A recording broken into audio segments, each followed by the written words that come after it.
Dude, you ready for your interview? You ready for your... What were you saying? You ready for your interview for my documentary? Yeah, you want to do the screen or you want to like... you want to come out through there? We can do it on the side if you want. It's up to you. Yeah. You ready? Yeah. I mean, you gotta tell me. Just tell me about Mr. Frosty's. Wait, come more this way. Okay. Will you tell me what lighting's good? You This lighting's good. You tell me. This lighting's good. I've been criticized for my on-camera performance. I think it's gonna be perfect. So, people are like, don't look at the camera. This will be perfect. Yeah. Dude, so how long has Mr. Frosty's been around? It's been here since 1949.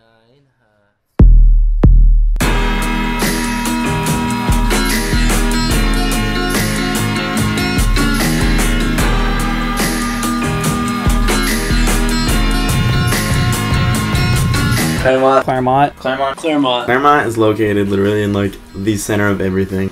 About 5 minutes from the beach. Can see the ocean. If you want to go to a Padre game downtown, you know, it's not too far from there. PB is like 10 minutes away. Yeah, let's go have fun down there. There's really not much that you're not close to. Surf, obviously, is right down the street. Like you said, 5-10 minutes away. Awesome skate spots, dude. Awesome. Everywhere. It's in the middle of all the good things in San Diego. The beach and the downtown and everything. Clairemont is always that place where like you always just like run into people everywhere. If you're just cruising down the street, you'll see a bunch of people you know that just from growing up even. In Clairemont, there's you go somewhere, you usually run into somebody. Well, I mean, everyone lives in Clairemont. Who doesn't live in Clairemont, you know? Like, I live in Clairemont, Dale lives in Clairemont, Steve and Sly lives in Clairemont. All my friends live in Clairemont. It was like developed airplanes. I think in the like early 1950s. I mean like the growth of the suburbs after World War II, people had a lot more money, they could buy their own houses, they could move out of urban spaces and migrate. Buy the lots. Exactly. That's how the houses are being built. Look right down Clairemont, like Clairemont Drive. It's like these. That's what Clairemont was. It was like a big. It's like a middle suburban class sprawl development for all these new type of workers that were like working because San Diego is an emerging like military. Well, especially town. after the war. After the war, there were all these people who'd come here to like build ships, and I could be completely making this up. So like, we'll fact check it. You live in Clairemont. We live in Clairemont. It's probably one of the bigger neighborhoods in San Diego. The best people in the world live here. Yeah, because me and all my friends live here. There's a lot of outsiders, but you know, like Clairemont's like that mob of people that like no one can resist. You know, it's like what? Like they're like the cool people. You know, I mean, like I wouldn't go that far, not that cool, but I mean, Clairemont's like that subculture of like people that everyone can't get enough of. You know. Have a heart, 16666, and I know the part. Every kind of food, taco shops. There's so many. Elko JVs. Robertos. Palmitos. JVs. Elko Tijuana. Lostos. Palmitos. Burros and churros. Tion. Dude, Milpas. Maritas. Palmitos. Los Castros Milpas. JVs. Vallarta. Los Palmitos. JVs. Elko. Los Palmitos. Genesee chain of Mexican food spots. Maritas. Vallartas. Roberto. Señor Panchos. Rolandos. Vallarta. Lolitas. Hot sun fries, dude. Ooh. Honestly, yeah, you gotta go to different taco shops for different kinds of meals. Dude, Milpas is so legit. Oh my gosh. Dude, the hot sauce, like sometimes it like melts your face off. And at 6 in the morning, there's like a line 2 blocks away.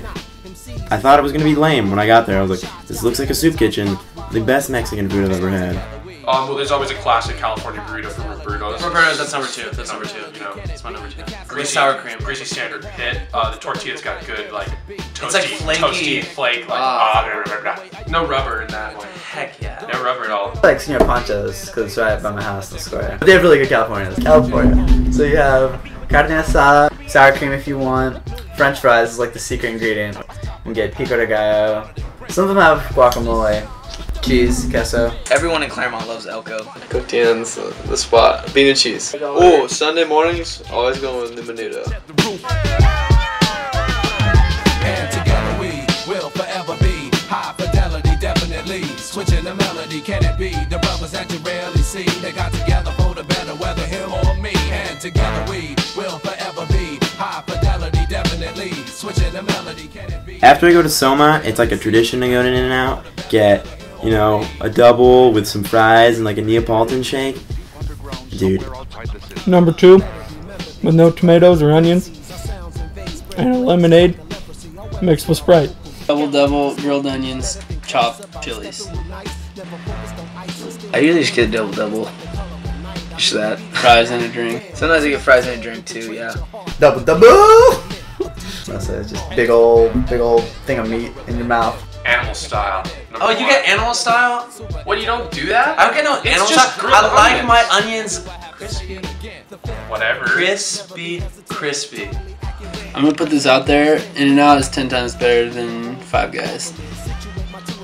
Five Guys is like so. It's pretty similar, yeah. Dude, Five Guys is so good. I like it better than In-N-Out, but like a burger there is like $10. I'm like, In-N-Out burgers like $3 something. Like, it's ridiculous. After you eat In-N-Out, you get to like body high versus like Five Guys where you're just like, ooh, you know. Where you feel like 10 pounds heavier, but they're like moon pounds. You have more mass, but at the same time you can like jump higher and like run further.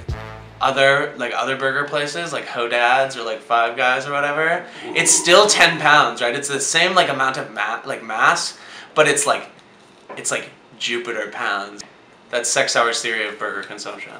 Dude, that's gotta go in the real documentary. That's spot on. That's like exactly what it is. That's perfect.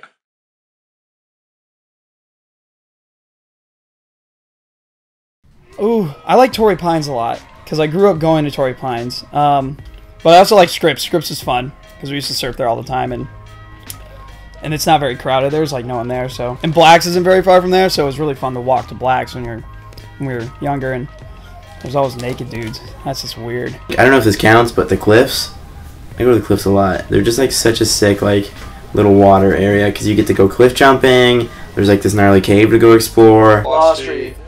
Believe it or not, I go like every day. I used to like Law Street too because the hotel was right there with the lights, so you can go at night and it was cool to skimboard and night. You can go grunion running. At night, yeah, the lights shows on the shore. We haven't seen anyone there all summer. It's awesome. Law Street.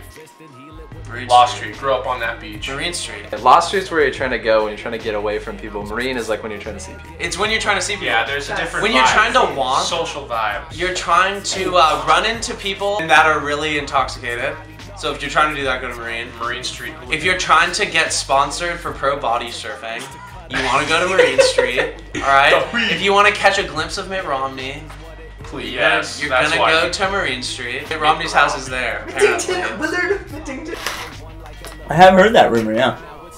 I think it's that one house called the Grass, like up on the wall, like next to like the curved wall, next to like where all the Clairemont kids kind of hang out. The ones that like are like going to raves now and stuff. I feel like if he gets elected president, or if he even gets close, like Marine Street might suffer. Marine Street's good, but like the sketchy people there, like kind of make the beach, you know. Marine Street hooligans. Yeah, Marine Street hooligans. They're really hooligans. Like, that's the best way to describe them. These kids are crazy. Marine Street, hands down favorite beach. I mean, and you always see people there too. There's everyone you ever knew goes to that beach, so it's like, meh. That's probably one of the most gnarliest beaches I've ever seen in my life. Like, onshore break, it's just ridiculous. Like, just smack the sand. You usually don't leave there without being sort of sore. A reoccurring dream that I've had multiple times. I'm at Marine Street and I'm walking out after body surfing, bodyboarding, whatever, and I just hear a bunch of people screaming, and I look back and I see this just big wave crash, and then when it explodes up because it's so heavy, there's like blood and just red. That's how crazy this wave is. It'll break on 6 inches of water. Last time I was there, last like big swell, I was in like the winter. So I woke up at like 6 and got there. But I was riding my bodyboard. There was this wave that was like left, and like everyone was about to go in, and it's just like super glassy in the morning, and it just like peeled up. Like, what? And I was like, I pulled in really quick, and like everyone kind of like went like this and like went around, and was just like, oh, and I was like in this barrel. I was seriously like the biggest barrel of my entire life. It was like seriously, it was like, wow, and I was just like, ah! I just got crushed inside of it. It just curled over me perfect, and I was like, smacking the lip, coming down, bah, just getting pitted like that.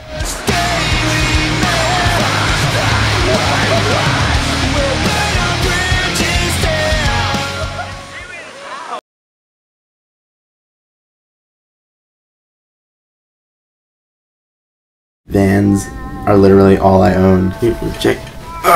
Classic black Vans. They will literally work with anything. You can use them for anything.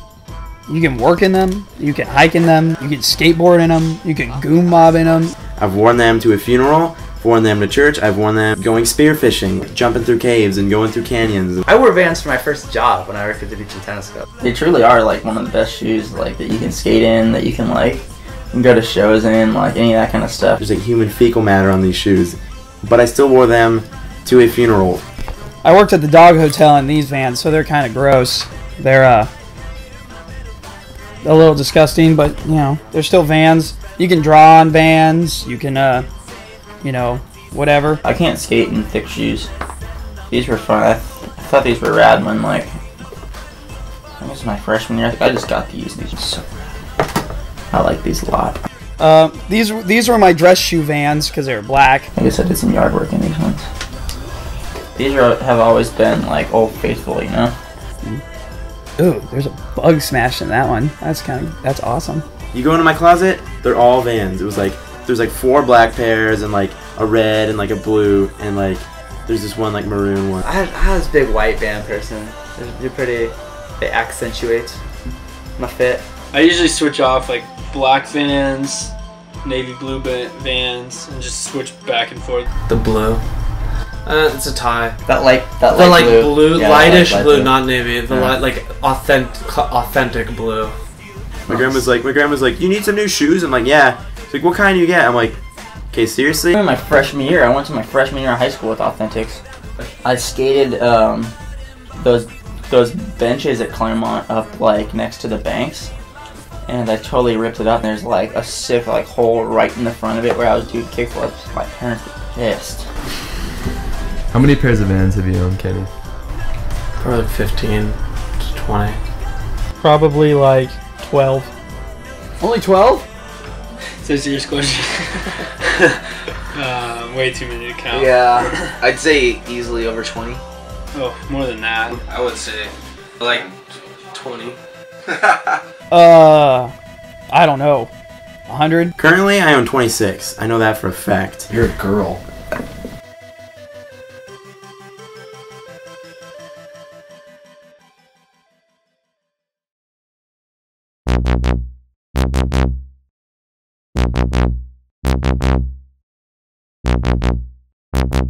Goon mobbing is a way of life, you know? Bakers, man, yup, you can check what I'm sprinkling. Bachelor's degree, he's a pastry chef. Left hand's in the mitten, right hand checks the minutes. Next finger's in the box, got it hot and it's sizzling. Cool kids in it, then that botch gets jiggling. Get in it, juking it, working it, jiggling it. Homegirl said she snapping or clicking shit. Told her she could rock and get busy like Mikey is. You can't put us in the box. Yeah, goon mobbing. Goon mobbing is kind of a huge part of what we do here in Clairemont. So, you know, you call up your friends, you're like, let's go goon mob right now, dude. Let's just go skate, like, Pacific Beach. And they're just like, yeah, let's do it. Like, you're charging super fast down the sidewalk, weaving in and out of people. They're all, like, freaking out. They're just like, oh my god, rah, rah, rah. Stomping stuff in on the side of the street. Goon mobbing. As fast as you can possibly go on your skateboard. Just do it. Without regards to pedestrians, cars, you're just mobbing. Seriously, you just gotta charge as fast as you can down that sidewalk. And just, like, show them what you're made of, you know? Show them what San Diego's about. To me, it's just like, you gotta have like over 5 people, and you just go and you make a ruckus and just skate around, and, you know, usually snacks are involved, and usually at the end of goon mobbing, or in the middle, or at the beginning. You get zoned, you get Slurpees, ice cream. Mr. Frosty's is usually a destination for goon mobbing. We used to goon mob this parking structure in La Jolla all the time. It was like a bank parking structure, and they used to try and lock us out. They tried to lock our cars in there, like all sorts of stuff. But I'm really good at climbing things, so I climb up to like the 3rd story of this parking structure and just, I don't know, go open the gates. You're just hitting as many parking structures as you can, trying not to get caught by security. Usually we all just like load up in a car or a couple cars and we just go. When I had my Astro van, hit up like 5 or 6 different parking structures in the matter of like an hour.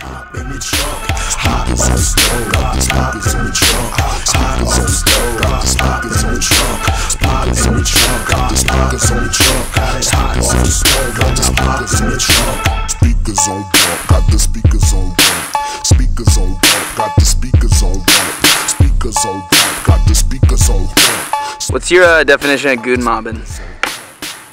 Just doing some tasty tricks all day, every day.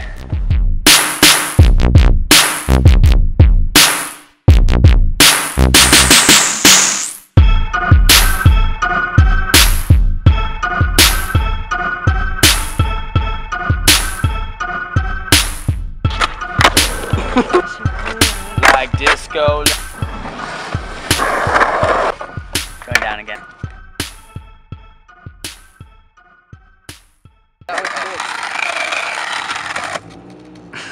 That is so cool! That was so cool! Zuki was like this big. Freaking the calorie count. It was like 4,700 and something calories. And we split it. No way. We split it. So I was like 2,000. Like something calories.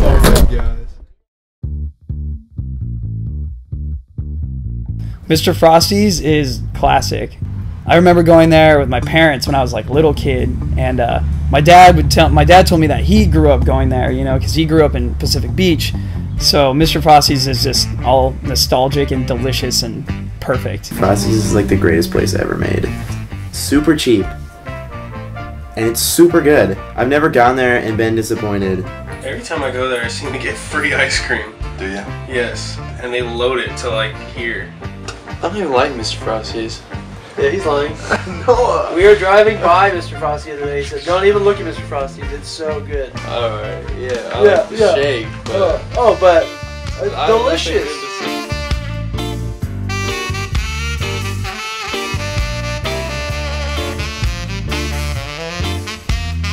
Oh, the dirt cup's good though. Dirt cup. Gotta get the dirt cup.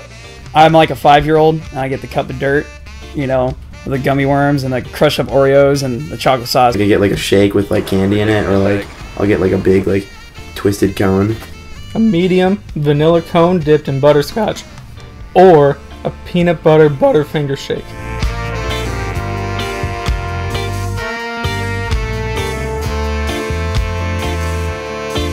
I used to go with Becca hubby until she started working there. Like, what are you gonna get? I'm just like, rainbow sprinkles on my vanilla cone. She'd be like, wow, you're such a vamp. If you're from San Diego, yeah, you're in love with Mr. Frosty's. If you live at least 15 minutes away from the beach and you don't know what Mr. Frosty's is, your parents didn't raise you right. Frosty originated in 1949, freestanding building. It was dirt lots. Back in the day when you would make an adventure of coming to the beach and you'd spend the whole day down here. I moved to this building in 1956. My grandparents took it over in 64. My dad was raised on that, so he was born in 1950. What are you guys looking for? What do you guys want? Shakes? Cone? Let's not talk about gelato right now. What do you guys want? Cones, sundae, shakes. If you were to come here, cones, 4 cones. Right here. Chocolate vanilla twist. You tell me, I'll make it happen. Vanilla? Vanilla? Chocolate? Twist. Anybody want it dipped in chocolate? Dipped in chocolate? Yeah, I'll do the twist dipped in chocolate. So you want twist dipped in chocolate? Now you flip it on me. Okay, vanilla. Twist dipped in chocolate. Twist. chocolate. I'll do the twisted chocolate. Okay, so we got 3 twisted chocolate. Are you going vanilla? Straight up vanilla. I feel like I've been getting free ice cream here for like 2 years. I know. So legit. Give him a kiss. Give him a kiss. Give him a kiss. This isn't working out, dude. I get Put some ice cream on your face. Yeah, Like, no. Lick it off. Oh, dude. Norman, here. Hey, bud. Hey. Norman. Hey, bud. Give him a kiss. Good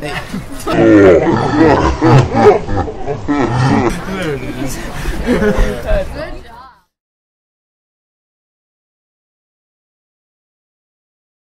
That goes the Mass Vincent, yeah!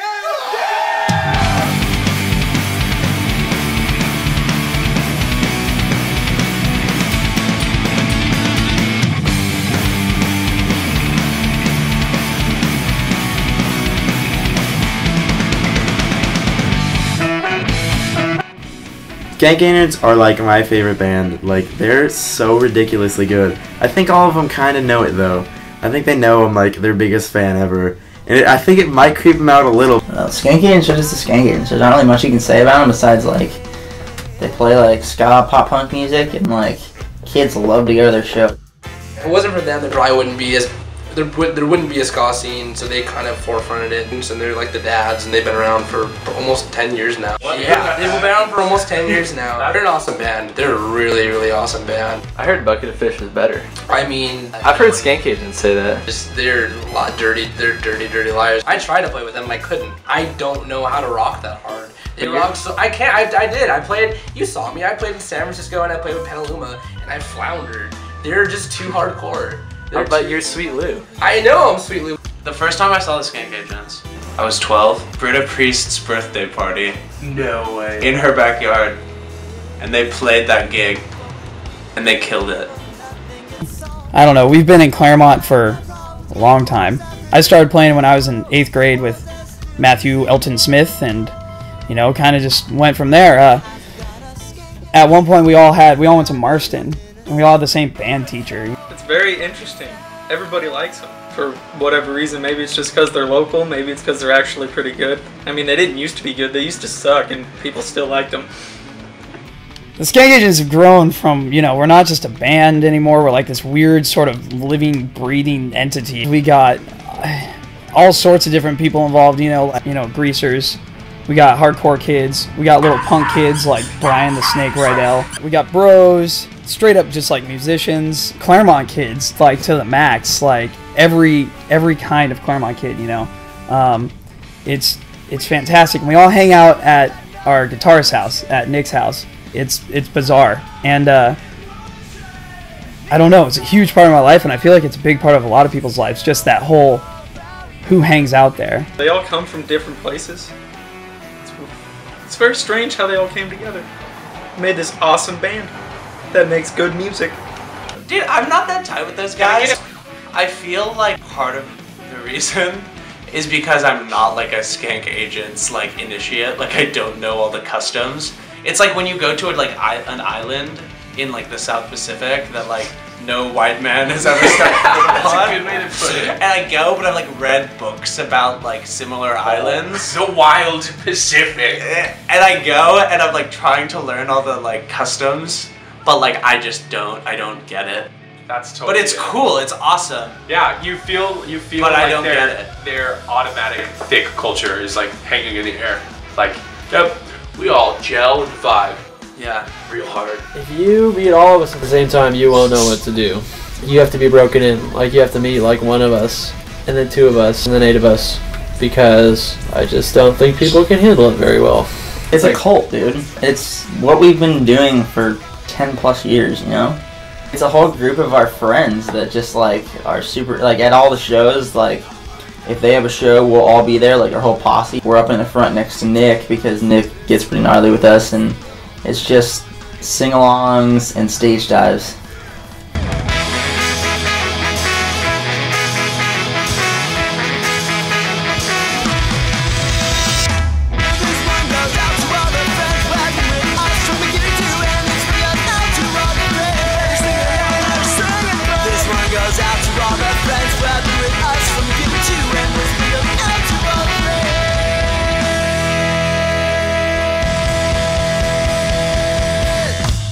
Neon Lightning Storm is a band that's like way better than the Skank Agents. Like they do everything the Skank Agents do, just way better. They should be playing another show in San Diego soon. They covered for the Skank Agents once. This is the alter ego of the Skank Agents. No, it's not. What are you talking about? They're a time-traveling band from the 80s who only play 80s hair metal covers. We don't cover them, we wrote them. Who are they? Neon Lightning Storm. Bold statement, Ken Sexton. Neon Lightning Storm, man. What else? What's some more Clairemont stuff? Okay, talk about like the perfect Clairemont day. Tell me your dream Clairemont day. My dream Clairemont day. I wake up on Nolan's couch. So I'm already in Clairemont. I don't have to make the commute. There's no commuting involved, so it's a great Clairemont. So that's cool. Here's what Clairemont's about: not commuting. So then you're like, what am I gonna do? What am I gonna do? Go over to 60 people's houses today. You go, yeah. It's gonna be the best day to ever. Matt's house. Describe your favorite Clairemont day, like the dream Mont day. I think this day already got lived out. But we woke up, 20 of us. We all went to our friend Steven's house. We all had banana pancakes, and we all went to his backyard and were doing backflips off stuff. Your dream day. Wake up, eat banana pancakes. A dream Mont day, and probably go to Steven's house for banana pancakes. Just see all the buddies there. After that, we went to Marine Street to Wind and Sea, jumped off some rocks. Then around 1, we rally to go to the beach, likely Marine Street.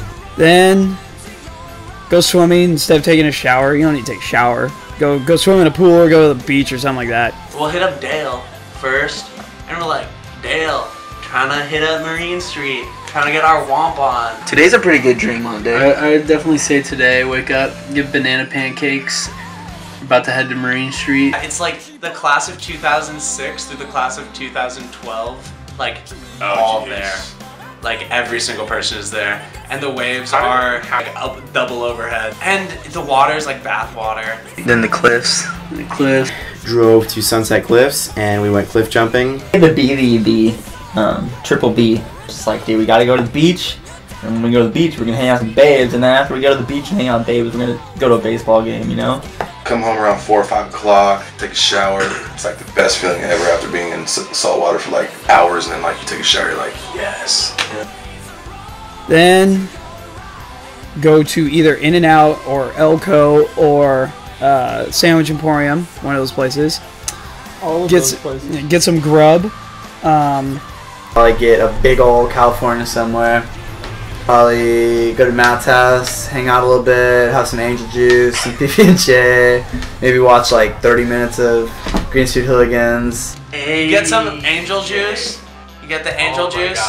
Play one game of Halo, and then Kevin will like walk by and probably mess with you and like be mean to you. Kevin! Typical Kevin. I didn't do anything. Yeah! After that, we went and got Hodads. After that, we drove back to the cliffs. We went into this cave, which is super gnarly. We went and got Frosties after that. After Frosties, we went to Fiesta Island and watched the fireworks from like right below them, and it's super gnarly. And then, there's one other thing. There's one other thing that puts together Clairemont. I just can't think of it. Oh, after Fiesta Island and watching the fireworks, we went to the Hilton. Guess I was waiting for it. Dude, the Hilton should have been in every single interview. How did I blow that? I have 2 towels in my car.